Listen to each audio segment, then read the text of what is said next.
De saint Augustin, Sermon 86, le trésor céleste ou l'aumône, Matthieu chapitre 19, verset 21. Dans le passage que nous venons d'entendre, l'Évangile nous invite à entretenir votre charité du trésor céleste. Les infidèles avares s'imaginent que notre Dieu exige de nous le sacrifice de ce que nous possédons. Il n'en est rien. Ah, si on saisissait bien, si on avait une foi pieuse, si on écoutait avec dévotion ce qui nous est recommandé, on verrait que Dieu n'exige pas que nous perdions nos biens, mais plutôt qu'il nous montre où les mettre en sûreté. Personne ne saurait se dispenser de songer à son trésor, de courir après ses richesses par un chemin connu du cœur. Si donc elles sont enfouies dans la terre, le cœur y descend, et si elles sont serrées au ciel, le cœur y montera. Tous les chrétiens ne comprennent pas ce qu'ils répondent, et plaise à Dieu que ceux qui le comprennent ne le comprennent pas en vain. Si donc ils veulent faire ce qu'ils assurent et avoir le cœur élevé au ciel, qu'ils y placent ce qu'ils aiment, que le corps sur la terre ils habitent avec le Christ, et de même que l'Église est précédée de son chef, que le chrétien soit devancé par son cœur. Comme les membres doivent aller où le Christ est monté le premier, ainsi en ressuscitant à son tour, l'homme montera où maintenant son cœur le devance. Ainsi donc sortons d'ici autant que nous le pouvons, et le tout en nous suivra la partie. Notre demeure terrestre tombe en ruine, nous avons au ciel une demeure éternelle. Visitons d'avance le lieu que nous nous proposons d'habiter. Nous avons entendu un riche demander au bon maître un conseil pour arriver à l'éternelle vie. Ce qu'il aimait était digne de son amour et ce qu'il refusait de mépriser était méprisable. Aussi, n'écoutant qu'avec des dispositions perverses celui que déjà il avait appelé le bon maître, la bassesse de ses affections l'emporta et il perdit le trésor de la charité. S'il ne voulait point de la vie éternelle, il n'aurait pas cherché les moyens de l'obtenir. Comment donc, mes frères, a-t-il pu repousser l'enseignement salutaire de celui que déjà il avait salué du titre de bon maître ? Il est bon maître avant d'enseigner et mauvais après. Le Sauveur, en effet, avait été appelé bon avant d'avoir parlé. Mais le jeune homme, ayant entendu, non ce qu'il voulait, mais ce qu'il devait entendre, s'éloigna avec tristesse, après être venu le cœur rempli de désirs. Qu'eût-il donc fait si on lui avait dit « Consens à perdre tout ce que tu as », puisqu'il fut si chagrin quand on lui conseilla de le conserver avec soin ? Va, lui dit en effet le Seigneur, vends tout ce que tu possèdes et donne-le aux pauvres. Peut-être crains-tu de le perdre ? Écoute ce qui suit, et tu auras un trésor dans le ciel. Tu pouvais avoir la pensée de confier la garde de tes richesses à un petit esclave. Dieu lui-même veillera sur ton or. Celui qui te l'a donné sur la terre le conserve au ciel.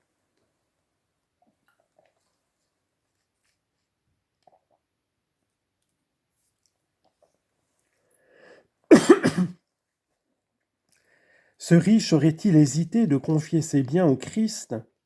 Si donc il s'attriste quand on lui dit « Donne-les aux pauvres », c'est qu'il se disait en lui-même « Si le Seigneur me les demandait pour les conserver dans le ciel, je ne balancerais pas de les remettre à ce bon maître. Mais il vient de me dire « Donne-les aux pauvres ». Que nul ne craigne de donner aux pauvres, que nul ne s'imagine que la main qu'il voit est celle qui reçoit. Celui qui reçoit est celui qui t'a commandé de donner. Nous l'affirmons non point d'après nos interprétations personnelles, ni d'après d'humaines conjectures. Prête l'oreille au Seigneur lui-même, voici ses conseils et les garanties qu'il te donne par écrit. J'ai eu faim, dit-il, et vous m'avez donné à manger. Et comme on lui répondait, après avoir entendu l'énumération des services rendus, quand vous avons-nous vu souffrir de la faim, il poursuit, chaque fois que vous avez fait quelque chose pour l'un de ces plus petits d'entre les miens, c'est à moi que vous l'avez fait. Celui qui mendie est pauvre, mais celui qui reçoit est riche. Tu donnes à l'un pour manger, un autre accepte pour te rendre, et il ne rendra pas ce qu'il reçoit. Il veut emprunter à intérêt. Il te promet plus que tu ne lui donnes. Montre maintenant ton avarice, considère-toi comme usurier. Si tu l'étais réellement, l'Église te réprimanderait. Tu serais confondu par la parole de Dieu, et tous tes frères t'auraient en horreur comme un usurier cruel qui cherche à s'enrichir des larmes d'autrui. Eh bien, sois usurier, personne ici ne t'en détourne. Au lieu de prêter à un pauvre qui pleurera lorsqu'il lui faudra payer, donne à un solvable qui va même jusqu'à te pousser à recevoir ce qu'il t'a promis. Donne à Dieu et assigne-le, ou plutôt donne à Dieu et il t'assignera pour te forcer à recevoir. Sur la terre tu cherchais ton débiteur et lui cherchait aussi, mais à se cacher devant toi. Tu t'étais adressé au juge et tu lui avais dit « Faites poursuivre cet homme qui me doit ».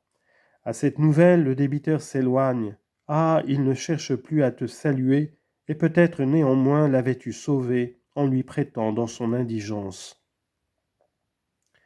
Mais voici quelqu'un à qui tu peux prêter. Donne au Christ, c'est lui qui te poursuivra pour te forcer à recevoir au moment même où tu t'étonneras de lui avoir donné. Car à ceux qui seront placés à sa droite, il dira de si bon cœur, venez les bénis de mon Père. Ou, venez recevez le royaume qui vous a été préparé dès l'origine du monde. Et pourquoi ? J'ai eu faim et vous m'avez donné à manger, soif et vous m'avez donné à boire, j'étais nu et vous m'avez vêtu, sans asile et vous m'avez recueilli. Malade et en prison et vous m'avez visité. Seigneur, diront-ils, quand vous avons-nous vu ? Quel langage ! C'est le débiteur qui poursuit et les créanciers qui se disculpent.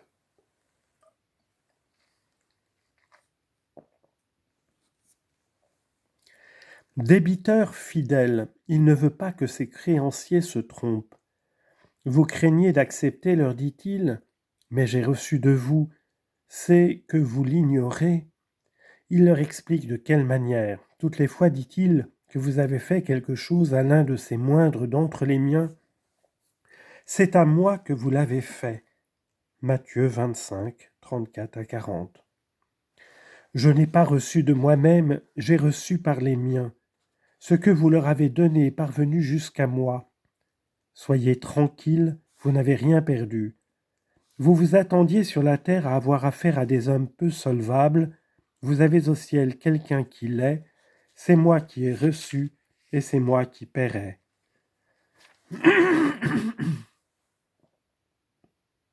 Mais qu'ai-je reçu et que rendrai-je ? J'ai eu faim, continue-t-il, et vous m'avez donné à manger, et le reste. J'ai reçu de la terre, je vous rendrai le ciel. J'ai reçu des choses temporelles, je vous donnerai les biens éternels. J'ai reçu du pain, c'est la vie que je vous rends. Disons même, j'ai reçu du pain et du pain je vous donne aussi. J'ai reçu à boire et à boire aussi je vous donne.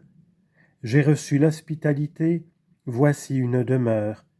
Vous m'avez visité dans ma maladie, recevez ma santé. Vous êtes venu me voir en prison, acceptez la liberté. Le pain que vous avez donné à mes pauvres est consommé, le pain que je vous donnerai nourrit sans s'épuiser. Ah, qu'il nous donne ce pain, lui qui est le pain descendu du ciel, car en le donnant, il se donnera lui-même. Que voulais-tu en prêtant à intérêt ? Donner de l'argent et en recevoir, en donner moins pour en recevoir davantage. Pour moi, dit le Seigneur, je changerai à ton avantage tout ce que tu m'as donné. De quelle joie ne serais-tu pas transporté si tu donnais une livre d'argent pour recevoir une livre d'or ? Regarde et consulte l'avarice. Quoi ? J'ai donné, dirait-elle, une livre d'argent et je recueille une livre d'or ? Quelle différence entre l'or et l'argent ? Ne puis-je donc pas dire encore mieux, quelle différence du ciel à la terre ? L'avare devait laisser ici son or et son argent. Ici encore, tu ne devais pas toi-même toujours demeurer. Mais je te donnerai autre chose, je te donnerai davantage, je te donnerai mieux, et je te donnerai pour jamais. Qu'ainsi donc, mes frères, s'éteigne notre avarice, pour laisser s'enflammer une avarice toute sainte. Oui, c'est une séductrice que celle qui vous empêche de faire le bien. C'est une dure maîtresse, et vous ne la voulez servir que parce que vous méconnaissez le bon maître. Quelquefois même, il y a deux maîtresses dans le cœur, et elles déchirent en sens contraire. Le mauvais serviteur qui a mérité de subir leur tyrannie. Oui, l'homme est possédé quelquefois par deux passions contraires, par l'avarice et la sensualité. Conserve, dit l'avarice. Dépense, dit la sensualité. Sous l'empire de ces deux maîtresses, dont les ordres sont différents et qui poussent en sens divers, que feras-tu ? Chacune a son langage, et quand tu commenceras à secouer le joug et à revendiquer ta liberté, incapables de commander, elles recourront aux caresses. Ah, leurs caresses sont bien plus dangereuses que ne l'étaient leurs exigences. Que dit donc l'avarice ? Garde pour toi, garde pour tes enfants. Qui te donnera si tu es dans le besoin ? Ne vis pas au jour le jour, pourvois à l'avenir. Et la sensualité ? Jouis de la vie, fais-toi du bien. Tu dois mourir, et mourir tu ne sais quand, et tu ignores si ton héritier pourra profiter. Tu te retranches et tu te prives. Peut-être qu'à ta mort, on ne déposera point de coupe sur ta tombe. Ou bien si l'on en dépose, qu'on s'enivrera sans que tu profites absolument de rien. Fais-toi donc du bien quand et toutes les fois que tu le peux. Le langage de la sensualité est aussi différent du langage de l'avarice.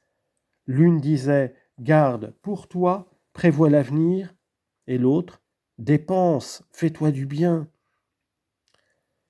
Ne te lasseras-tu point, ô homme libre, ô homme appelé à la liberté, du joug honteux de ces deux maîtresses ? Reconnais dans ton Rédempteur celui qui est venu t'affranchir, obéis-lui. Ses ordres sont plus faciles et jamais contradictoires. Je dis plus encore. L'avarice et la sensualité te donnaient des conseils si opposés que tu ne pouvais obéir à toutes deux. L'une disait en effet « garde pour toi et pourvois à l'avenir » et l'autre « dépense et fais-toi du bien ». Vois ton Seigneur, vois ton Rédempteur, il te tiendra le même langage sans pourtant se contredire. Si tu n'en veux pas, sache que sa maison n'a pas besoin d'esclaves. Considère donc ton Rédempteur, considère ta rançon, il est venu pour te racheter, il a répandu son sang. Ah, tu étais bien cher à son cœur puisqu'il t'a payé si cher. C'est lui qui t'a racheté. Mais de quoi ? Silence sur les autres vices qui dominaient en toi si fièrement. Tu étais soumis à des maîtres aussi mauvais qu'innombrables. Je ne parle que de ces deux dont les ordres étaient divers et qui t'entraînaient en sens contraire, l'avarice et la sensualité. Arrache-toi de leurs mains et viens à ton Dieu. Si tu étais esclave de l'iniquité, deviens le serviteur de la justice. Toutes contraires que fussent leurs inspirations, ton Seigneur te les adresse sans qu'elles soient opposées. Il ne leur ôte pas la voix mais le pouvoir. Que te disait l'avarice ? Garde pour toi, pourvois à l'avenir. Le Sauveur ne dit pas autrement, mais le cœur est changé. Compare en effet deux conseillers s'il te plaît, l'un est l'avarice, l'autre sera la justice. Examine combien leurs discours sont opposés. Garde pour toi, dit l'avarice. Fais semblant de vouloir lui obéir et demande en quel endroit. Elle va te montrer un lieu solidement construit, une chambre environnée de fortes murailles, un coffre de fer. Prends toutes les précautions, il se peut qu'un larron domestique entre avec effraction dans l'intérieur de ton logis, et tout en pourvoyant à la conservation de ton or, tu trembleras pour ta vie. Il se peut qu'en le gardant avec grand soin, tes jours soient menacés par des projets de vol. Quelles que soient enfin les défenses qui protègent ton trésor et tes vêtements, peux-tu les préserver de la rouille et des vers ? Que feras-tu alors ? Il n'y a point au dehors d'ennemi qui enlève, mais il en est qui consume au dedans. Le conseil de l'avarice ne vaut donc rien. Elle t'ordonnait de garder, et elle n'a pu te montrer un endroit sûr. Examinons la suite. Pourvois à l'avenir, dit-elle. Quel avenir ? Un avenir aussi court qu'incertain. pourvoit à l'avenir. Elle dit cela à un homme qui peut-être ne vivra pas jusqu'à demain, mais qu'il vive autant que le présume l'avarice, car elle n'a ni preuve ni autorité, ni confiance véritable. Qu'il vive donc autant qu'elle se l'imagine et qu'il parvienne jusqu'à l'extrême vieillesse. Quoi, ce vieillard déjà courbé et appuyé sur un bâton cherche encore à s'enrichir, et il écoute l'avarice qui lui crie « Pourvois à l'avenir !» À quel avenir ? Ce vieillard semble déjà rendre l'âme en parlant. « À l'avenir de tes enfants, répond-elle.